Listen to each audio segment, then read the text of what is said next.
So hello and welcome everybody on behalf of DLM Forum. My name is Anja Pavlic and I'm from Slovenian National Archives, also one of the chairs of the DLM Forum. So welcome on the third webinar of our so-called pandemic series. Today we will deal with very relevant topic of preservation of corona-related material at the archives. Right now, the most of Europe is experiencing the second wave of coronavirus infections, which once again triggered many measures that directly or indirectly affect our lives,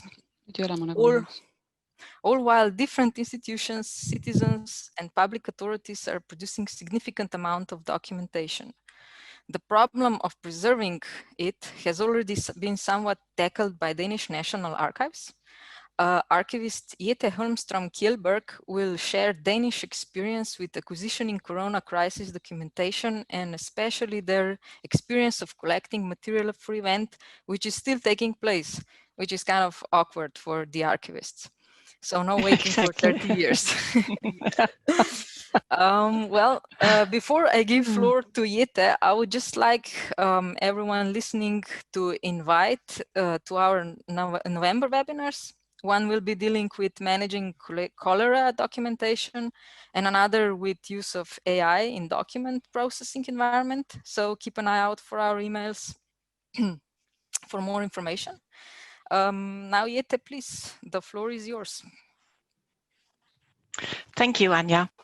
I'd like to say that I will be answering questions after my presentation. You're more than welcome to answer questions. As we speak right now, the Danish government is holding another press conference, and I don't know what kind of restrictions we'll get now, but something is happening. And as Anja said, the corona pandemic and crisis is probably one of the most significant events in our time. And the consequences, we can only guess. We can see the beginning of some, but the consequences both financially, socially, personally are great. And there will be need for records, documentation of how it was, what happened, what did we do, what did we not do, etc. And that's both in the near future and further on.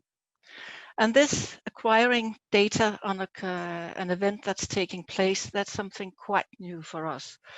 And it meant that we have to do things a bit different than we usually do.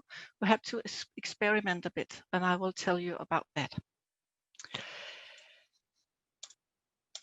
Yes, now I can't get my, good, then it happened, okay. In March 20, the COVID-19 pandemic reached Denmark, and in the middle of March, the government shut Denmark down. And this is the Danish Prime Minister, Mette Frederiksen, at one of the many press conferences in the spring. And we're beginning to have them regularly again, as I guess you are too. 2 weeks later, in the end of March, the Danish National Archive started this acquisition of corona documentation. At that time, we had no idea how long it would take, but we knew that if we wanted to get something, we had to do it really quickly. And that was probably our first experience in documenting a current event, is that you have to act really fast in order to get it. We soon realized that we had to distinguish between what we could get right now with this sort of open invitation to the public and what we had to do if we wanted a more complete documentation of the corona crisis. So we defined 2 steps, or rather 2 tracks of the acquisition. We called them steps at first because we thought that the first step would be over and done with before the second one started, but we're a bit wiser now.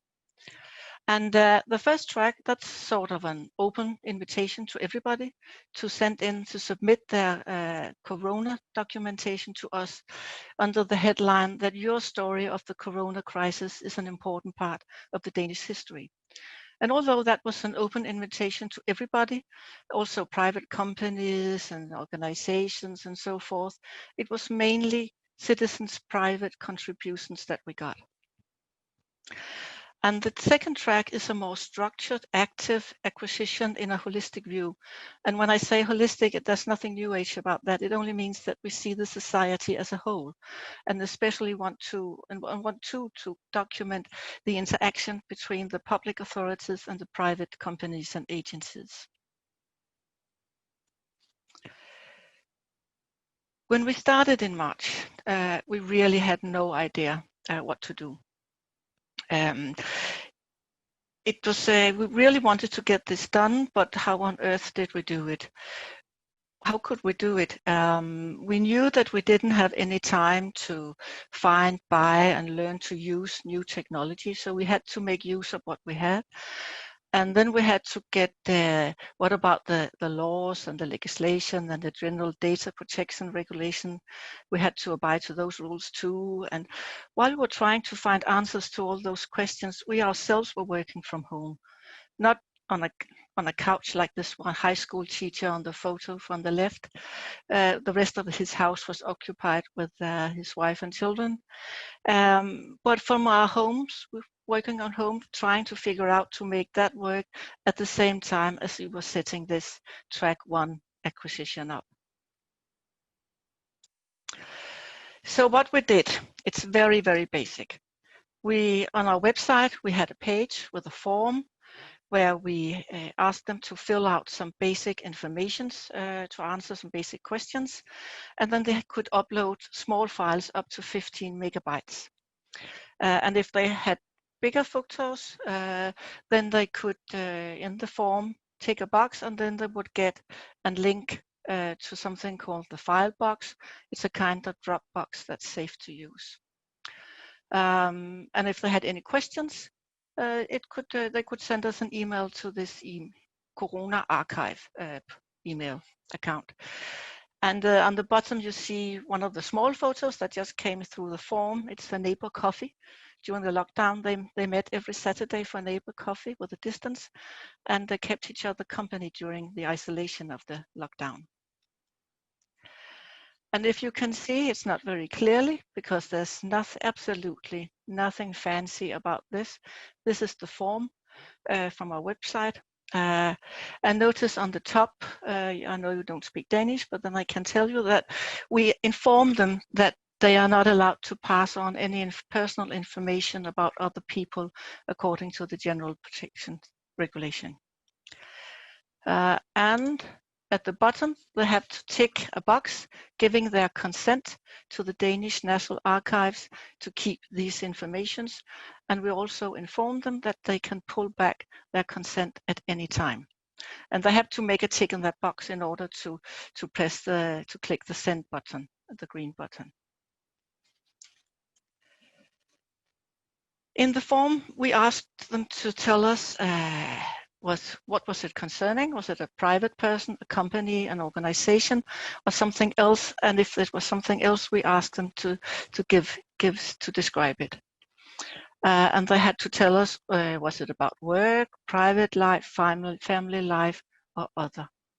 And they had to give it a telling title and a date. If it, for instance, was a photo, what was the date of the photo, and if it wasn't the one who's submitting it, who took the photo, and then some personal information about the one who was submitting the photo, name, address, occupation, and so forth. So we had some basic questions about the contribution. And then I have really to stress it is very basic. All contributions are registered in a spreadsheet where they are giving a unique number. And we are registering some basic information from the form so that this spreadsheet is some kind of giving an overview of the collection. And all contributions are saved in a shared drive, and where they are given, where they are organized by type of contribution, a date of contribution, and then this unique number from the spreadsheet. And our plan is to make an information package of the contribution with the information from the form and this spreadsheet.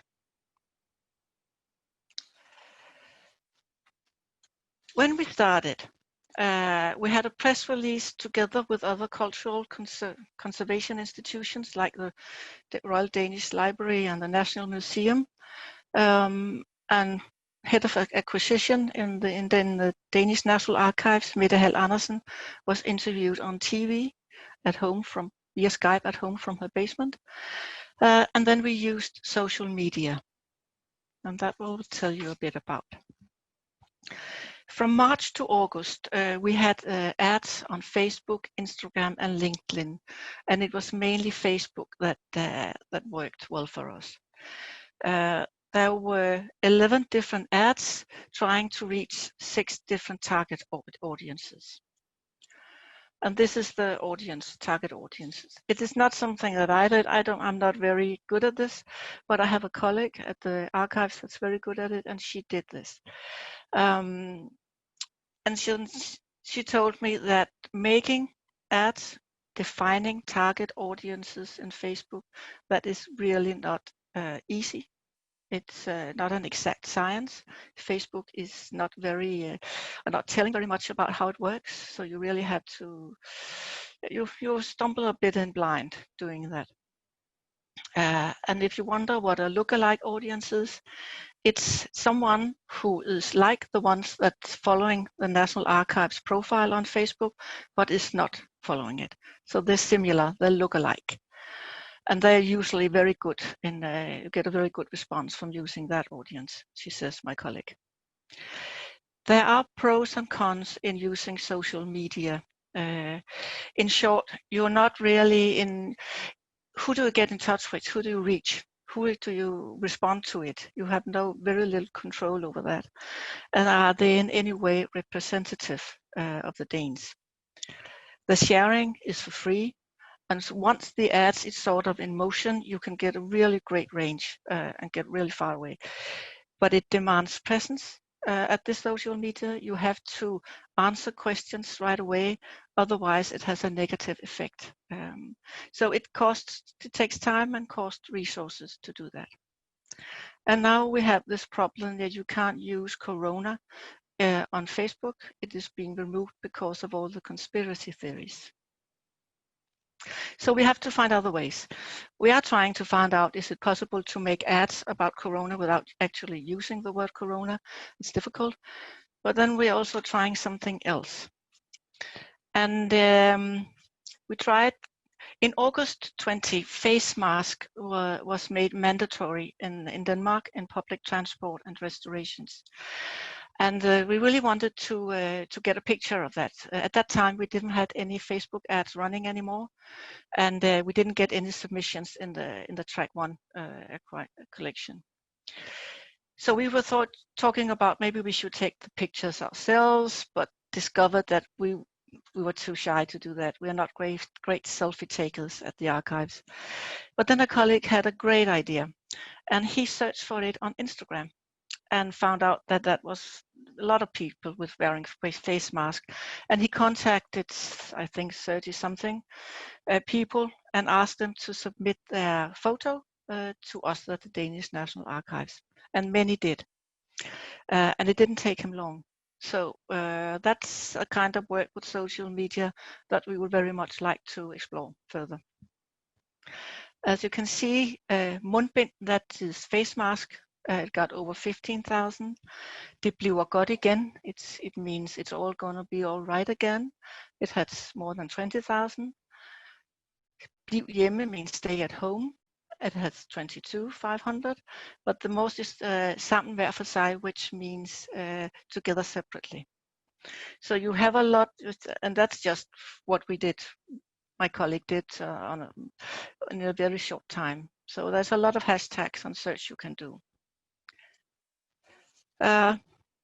Also ministers, Danish ministers responded on Instagram and sent their photo to us. And in addition, the Minister for Transport, the one on the right, has agreed to, has promised us his diary from the Corona pandemic period to the archive. So that's good.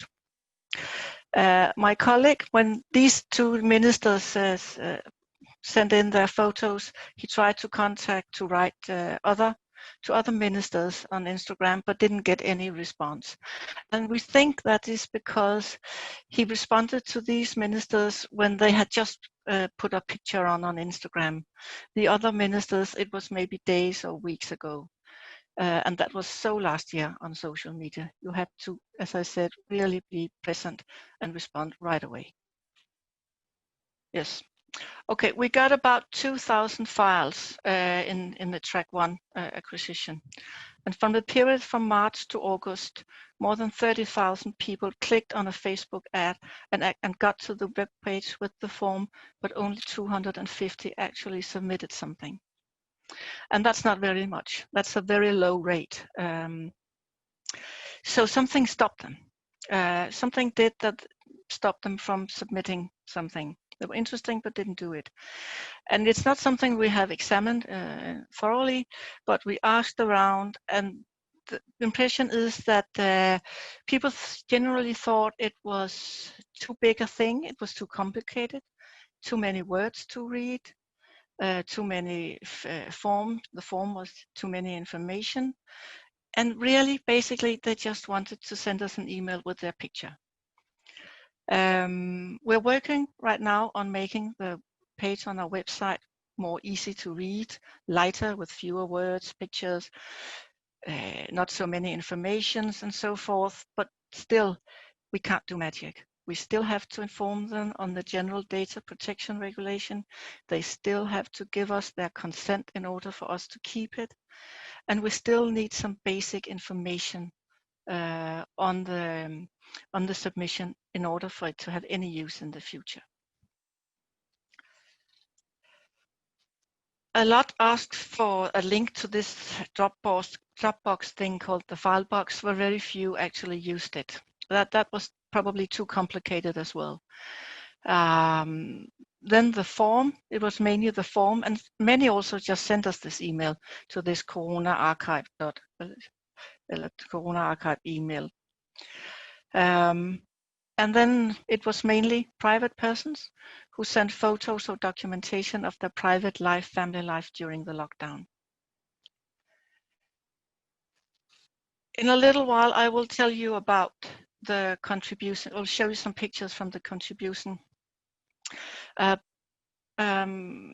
This is just to give you an overview of what kind of contribution we had.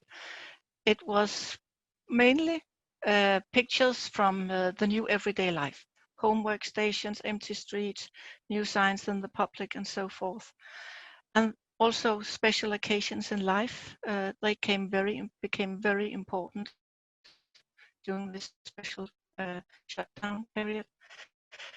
And then we also had a student's essay where it was part of a project making whole story of Corona crisis, how life was, submitting it to the Danish National Archive, and it become a part of the Danish national history.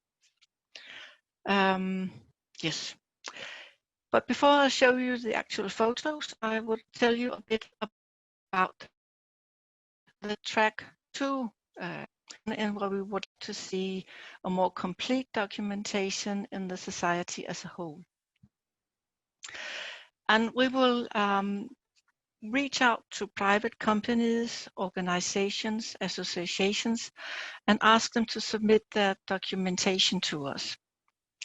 How are the crisis affecting their business? How are they dealing with it towards their customers, but also internally towards their employees? And we asked help from private companies to plan this. And 2 or 3 weeks ago, we had our first meeting with 2 representatives from each company, and it was very interesting, really helpful. They gave us a lot of good insight into how we should contact them, what we should say and should not say, and how we could make it relevant and easy for them to submit. Yeah?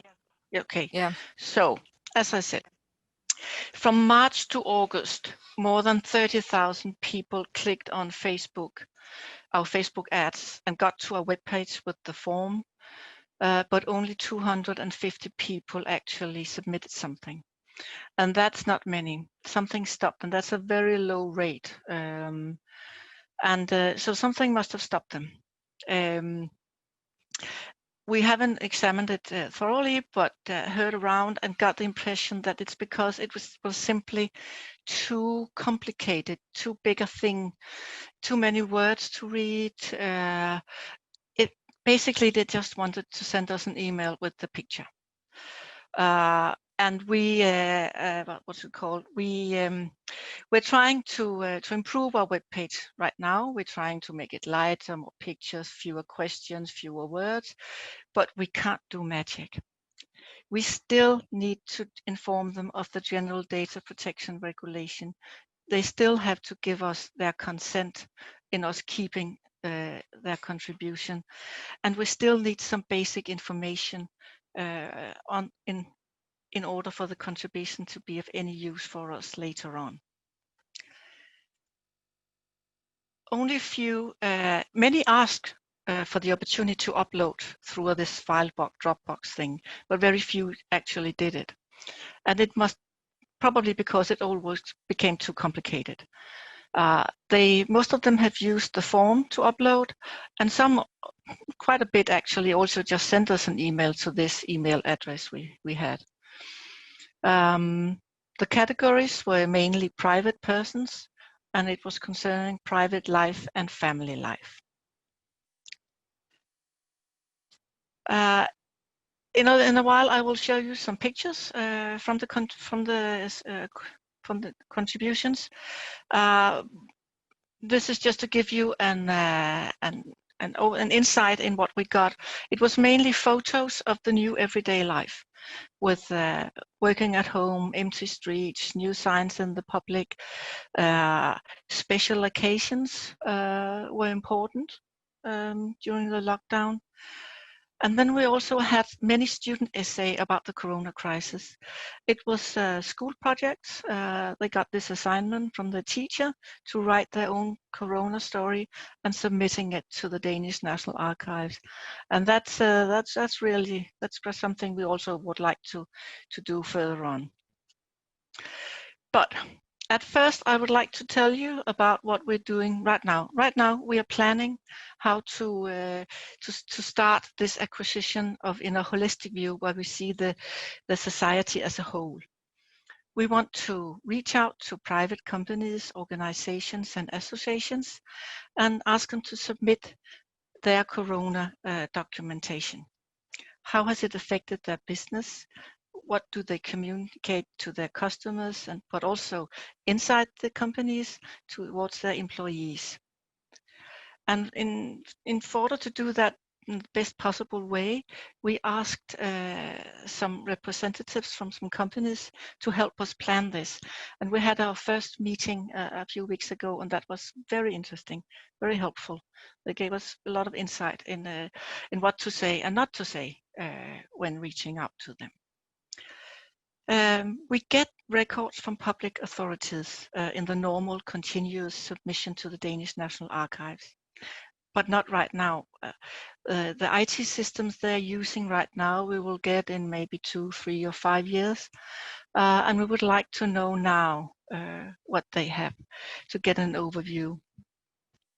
And so when in Denmark, state authorities have to notify new when they have a new IT system, and when they do that, we ask them, what kind of Corona documentation do you have in this system? And when they submit an information package to us, we ask them too, what kind of Corona documentation do you have in this information package? And we also have other kind of contact with them, and where we ask them, so that we can get this overview of typical public Corona documentation. We would also like to interview a selection to get a more in-depth knowledge of this Corona documentation. And the same goes for research data, where we get some, but definitely not all. And during the period of acquisition, we will probably about 4 times make an overview of what kind of research data that's being made of the Corona crisis. Why are we doing this? What do we hope to get out of this? well, as I said, it's about documenting the significance of the corona crisis for the Danish society as a whole.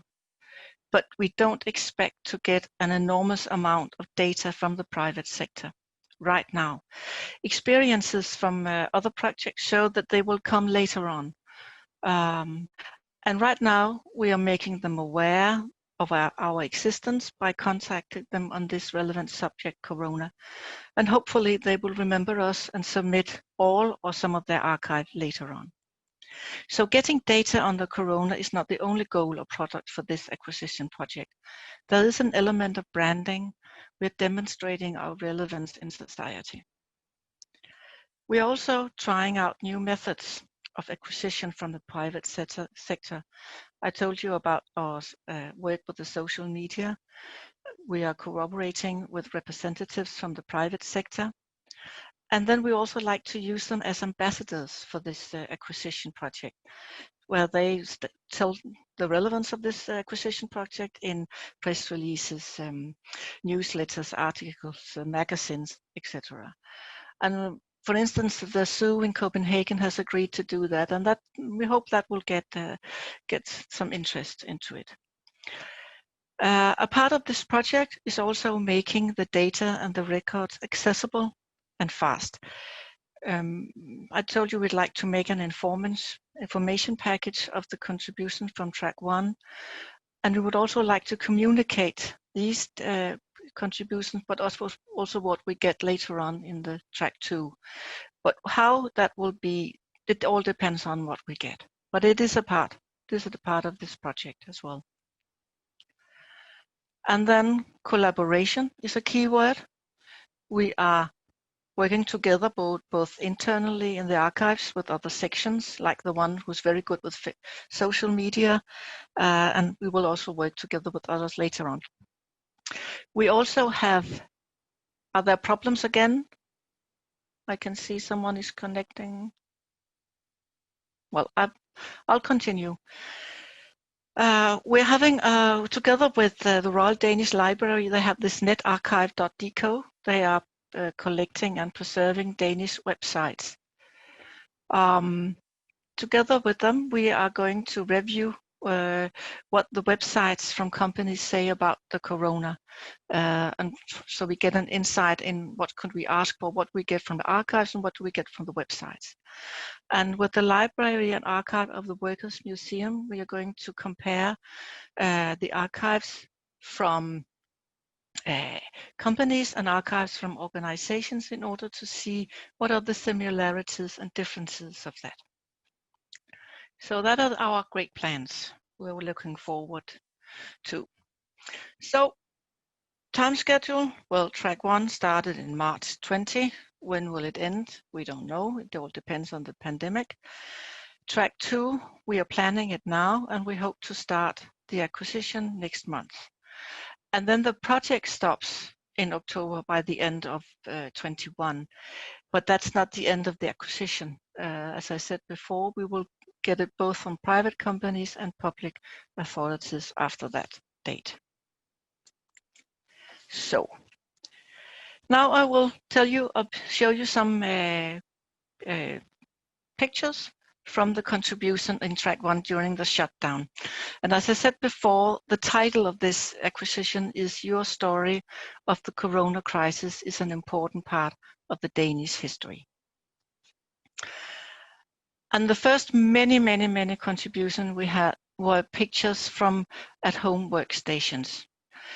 We could see that a lot of us sat at dining tables, but someone also sat in basements or caravans like this photo on your right. I actually once had a meeting with someone who sat in his boat because the rest of the house was preoccupied with his wife and children receiving education and on Zoom. This is another kind of at-home, working at home. This is sent from a farmer who had his children with him on work in the tractor, along with the dog and different devices. If you see on the picture on the right, I think it's quite impressive that they could all fit in. And the empty streets during the lockdown, that clearly made an impact and needed to be documented. This is from one of the biggest cities in Denmark, Aarhus. It's from a usually very busy street at 8 o'clock in the morning. It's between the city hall and central railway station, and it's completely empty. There's one or two people 8 o'clock in the morning. So that was a bit scary. And the next picture is from a metro station in the center of Copenhagen, usually filled with people all night, all time of the day. I'm sure you all had the similar experiences. We've got a lot of new signs in public areas. Hold afstand means keep a safe distance. We have them still everywhere in the supermarkets and where there are many people. One-way signs telling them this is a one-way road around the lake, in the park, in the metro station, railway station, and signs telling us to use our elbow instead of our finger when pressing a button in order to get in and out of the train. The photo on the left was submitted by a doctor in the early days of the shutdown and is from a hospital. We think it's pretty iconic. Niveau 0 means level 0, and it's kind of that's how it was at the end of March. It was a level 0. We also have photos of different ways of being tested for corona. This is from the car park outside the doctor's clinic where the nurse is testing someone in their car. There's clearly been a need to document the special occasions in life during the pandemic. This is a bridal couple sent this wedding picture where they stand in an empty church kissing each other wearing face masks.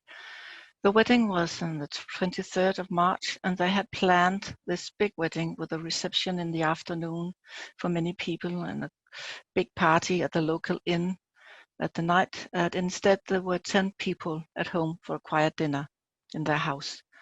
The bride wrote that they had a beautiful day, but it was still something quite different from what they had planned. We also got photographs of funerals with solitary coffin in an empty church. It has made an impression. A relative wrote, "The picture show what is not there. The family is not there, the knitting club is not there, the friends are not there, and the distance is there all the time. The pictures doesn't show how big a family she had, and they don't show how many people she had in her life. COVID-19 makes her life look poor." Fortunately, children have also been born during the corona crisis, and we've got some lovely pictures of them too. Some of the most touching has been grandparents who met their newborn grandchild with their noses pressed up against the patio door to get a good look at them. A parent couple sent this photo of their baby being examined by a health nurse.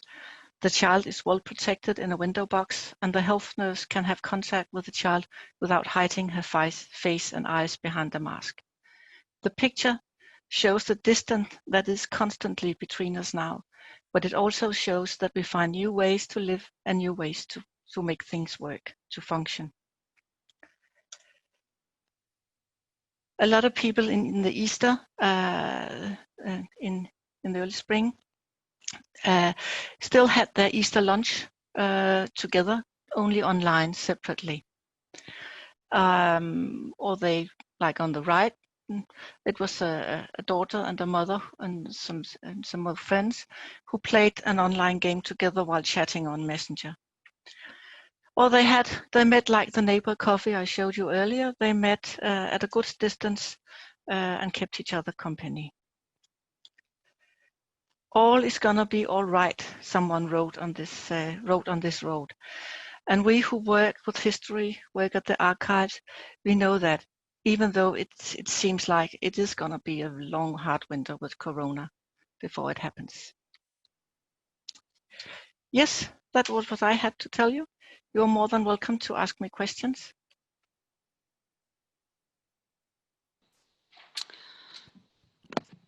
Thank you, Jette. We have got some questions. The first one came from Lauri Leht from the Estonian National Archives. Did other Danish memory institutions come up with similar initiatives, and was there any unnecessary competition in this sense? The Danish National Museum and the Royal Danish Library have an acquisition called Days with Corona. And you could say that there was a kind of competition, but we really tried to make it fit together so that we could all do it at the same time. And as I said before, we had a common press release and public relationship works in that respect.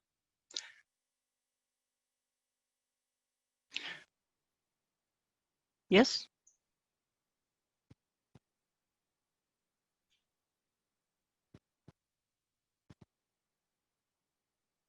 There is a question. More questions? There's a question in the chat box. Is it the first time you are recording ongoing events in such a structured and global way? Yes, it is. It's the first time. It is. And I've never used social media to get in touch. Usually we write letters and asking or private companies to submit there to us. We haven't tried this. And we're not very experienced in having private citizens submitting something to us. Mm-hmm.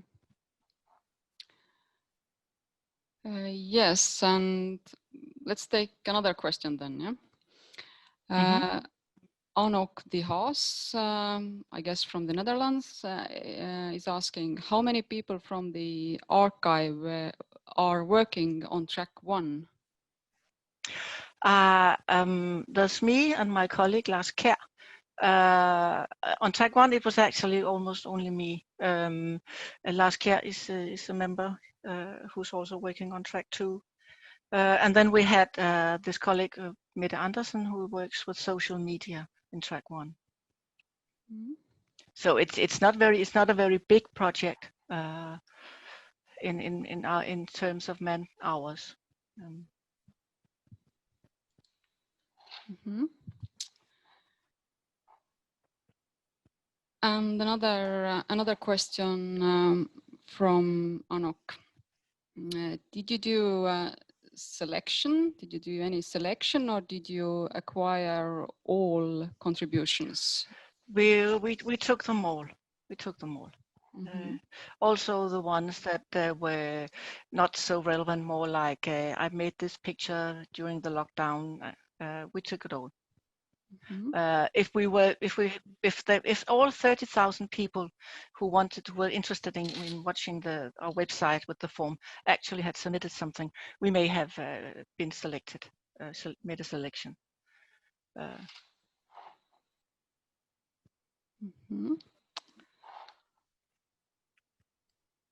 We have another question in the chat from Mickey Lindlar. She writes, do you try to include information by those who might view the government measures critical and as such might be hesitant to submit the data to the archive directly? We haven't received any of those kind of contributions, so I can't really. I think, as I said, we would like to take everything. It's also sort of what did the Danes found was interesting to submit to us at this time. So it was a snapshot of that. So you didn't try to do something specifically to target those who might be hesitant to give you information? No, we didn't.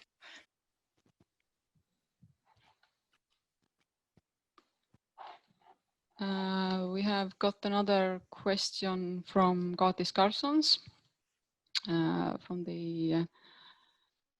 Latvia. How do you deal with data protecting issues?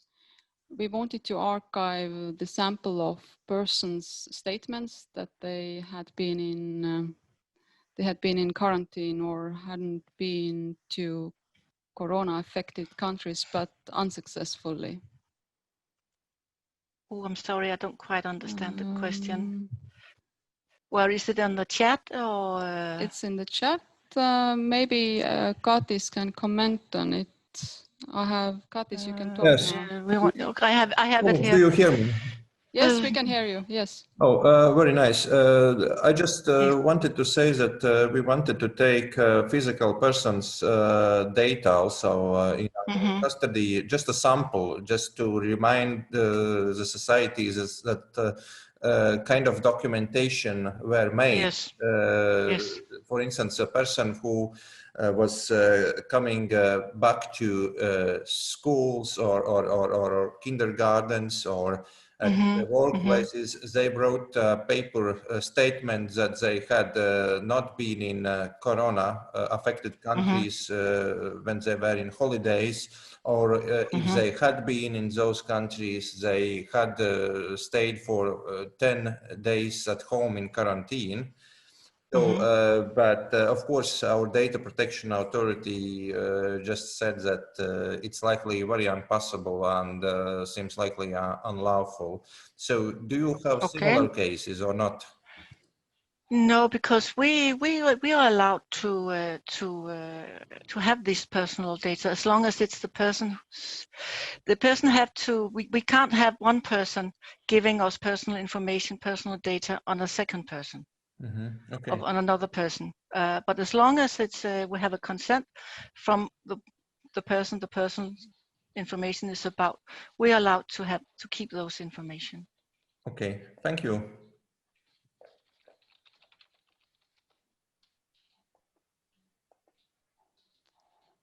Yes, I think we have another question in the Q&A box. Birgitte Trion asks, how are you showcasing publicly what you are receiving? Is everything public?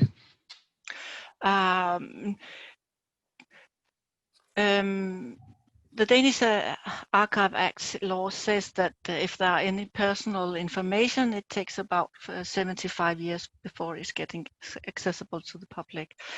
The ones who had sent photos in track 1 acquisition, some of them I've asked. All the pictures I've shown you, I've got their consent to making it public. But that's the only public we've made so far. We're still planning on how to do it the best way.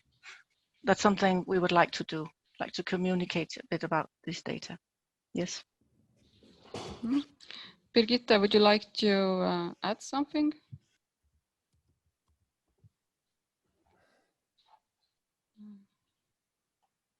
You can talk if we can hear you. Yes. Okay, here, great. Not sure about that. I was just wondering because as you said, some of the pictures were already made public on Instagram or Facebook or whatever.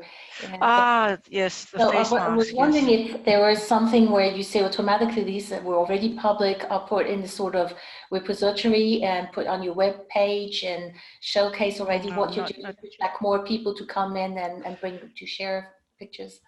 Yes. That's as I said, we're working on making the other web page a bit more accessible, and that will be photos there.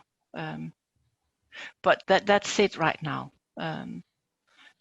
Right now we are using our efforts in planning track 2 acquisition, and then later on we will start to think about how to communicate the contributions. Okay, thank you. We also made a video that's on our YouTube channel with some of the pictures.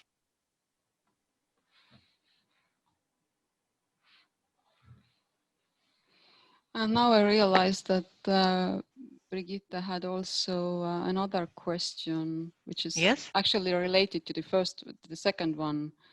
Is it the first time you are recording ongoing events in such a structured and global way? Yeah. Yes, it is. It is the first time. Kristen Christensen asks, why do you think people are afraid of signing in and participating in this? I think it's a mix. I think it's a mix that it really takes too long. It's too complicated. We want to know too much. They just want to submit an email with the picture. I think that's the biggest thing, and maybe not. I think that using the file box where they could upload videos and many pictures and so, and they ask for it but doesn't use it. I think then some may suddenly become scared of what do they do with these pictures and who has access to this file box. And somehow it seems safer just to send an email, even though it definitely isn't.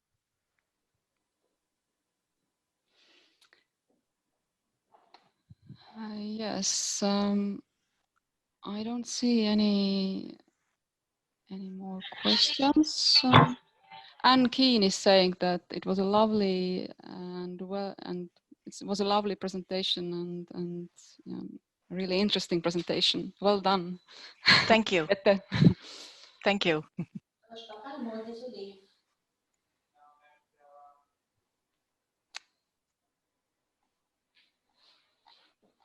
All right, well, if we have no more questions, I guess it's time to say thank you to Jette.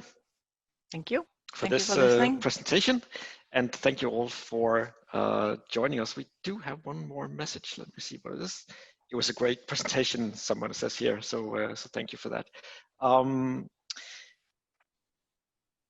The next webinar of the DLM Forum will be on the 12th of November, and we will actually stay a little bit in the health business because the presentation is called Computer Cholera, and it will be about how to use modern technology to see patterns and get more information out of old cholera records.